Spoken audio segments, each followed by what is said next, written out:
আসসালামু আলাইকুম প্রিয় শিক্ষার্থীরা, আমি মোহাম্মদ ফিরদৌস হোসেন নাইম, পড়াশোনা করছি ঢাকা বিশ্ববিদ্যালয়ে। আজকে আমি তোমাদের কথা বলবো এসএসসি 25 ব্যাচ যারা আছো তাদেরকে নিয়ে।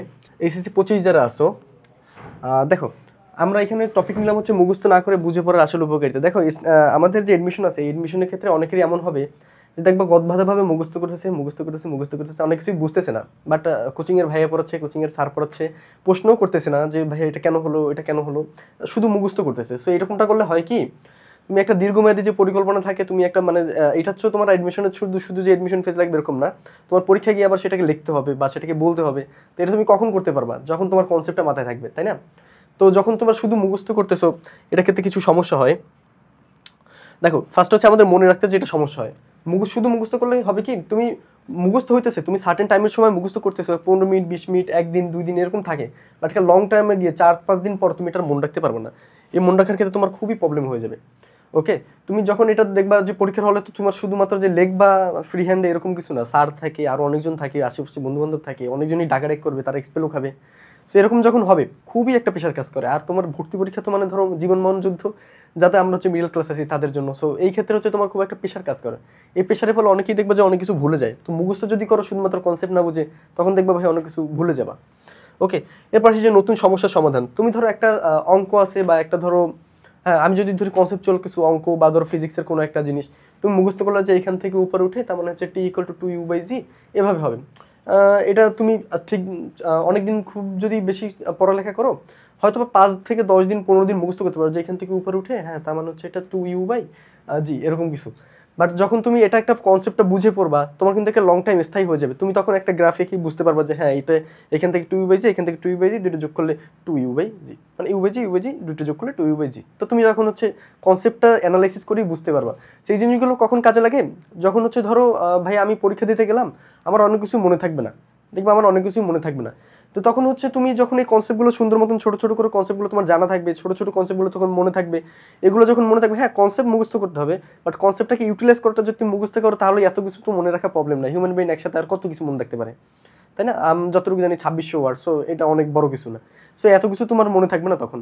তো তখন তুমি করবা কি, ওই যে গ্রাফটা আছে বা একটা কনসেপ্ট যেটা তুমি বুঝো, সেইটা দিয়ে আস্তে আস্তে যদি তুমি ওই গ্রাফগুলোকে ইউটিলাইজ করার মাধ্যমে যদি তুমি যে কনসেপ্টগুলো আছে ওইগুলোকে ইউটিলাইজ করার মাধ্যমে যদি তুমি ওই বুঝে যাও যে এটা কিভাবে আসছে, কিভাবে করতে হয়, বা তুমি যদি কনসেপ্টটা আন্ডারস্ট্যান্ড করে ফেলো, দেন তোমার এটা খুবই সহজ হয়ে যাবে তোমার জন্য। এন্ড তুমি নতুন সমস্যা যেগুলো থাকবে ওগুলো তুমি খুবই সহজে সমাধান করতে পারবা।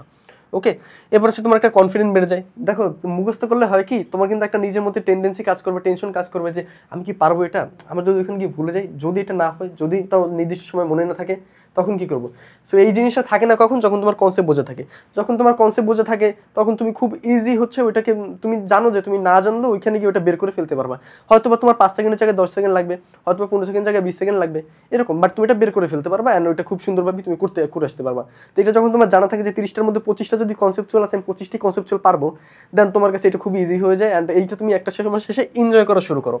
ওকে, যখন এটা দেখবে 5-10 দিন খুব টাফ যাচ্ছে বা 15-20 দিন খুবই টাফ যাচ্ছে, এটা তুমি পারতেছো না নিতে, বা হচ্ছে খুবই কষ্ট হয়ে যাইতেছে, কনসেপচুয়াল অনেক কিছু তোমার বুঝতে দেখবে মনে রাখতে কষ্ট হচ্ছে, ছোট ছোট যদি ল্যাকিংস থাকে বা কনসেপ্ট যদি তুমি না জানো, তখন তুমি দেখবে যে মোটামুটি এনজয় করতেছো না। বাট যখন তোমার ছোট ছোট টার্মগুলো মনে থেকে যাবে বা ছোট ছোট জিনিসগুলো মনে থাকবে, এবং ওইটা থেকে যখন তুমি কনসেপ্টগুলোকে ইউটিলাইজ করা শুরু করবা, তখন দেখবে এটা খুবই এনজয়েবল হয়ে গেছে তোমার জন্য।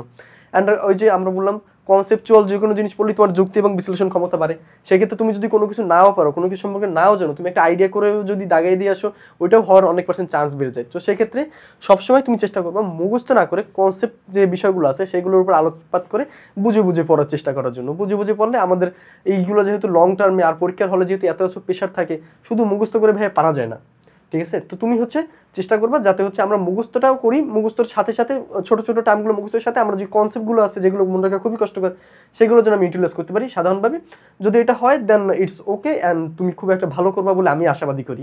ওকে, সো এছাড়াও দেখো, যারা হচ্ছে সেকেন্ড টাইম আসো, 24 ব্যাচ যারা আসো, তোমাদের জন্য আমাদেরকে নিয়ে আসা হয়েছে সেকেন্ড টাইম অপটিমিস্টিক ব্যাচ। যেহেতু তোমাদের খুব বেশি একটা দিন নাই, সো এই জন্য তোমাদের RU, JU, CU, GST, agri এবং আদার যে কান্ট্রি আগের যে ইউনিভার্সিটিগুলোর জন্য আছে, সেগুলোর জন্য আমাদের নিয়ে আসা হচ্ছে 25টি লাইভ ক্লাস হচ্ছে পদার্থবিজ্ঞানের জন্য, 25টি লাইভ ক্লাস রসায়নের জন্য, 25টি উচ্চতর গণিতের জন্য এবং 25টি জীববিজ্ঞানের জন্য।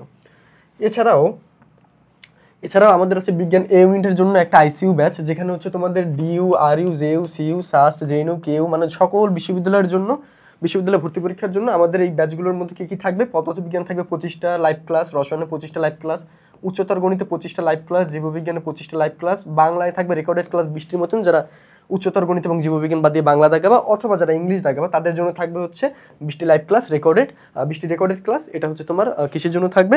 ইংলিশ এবং বাংলার জন্য রেকর্ডেড, আর বাকি সবগুলোর জন্য লাইভ ক্লাস।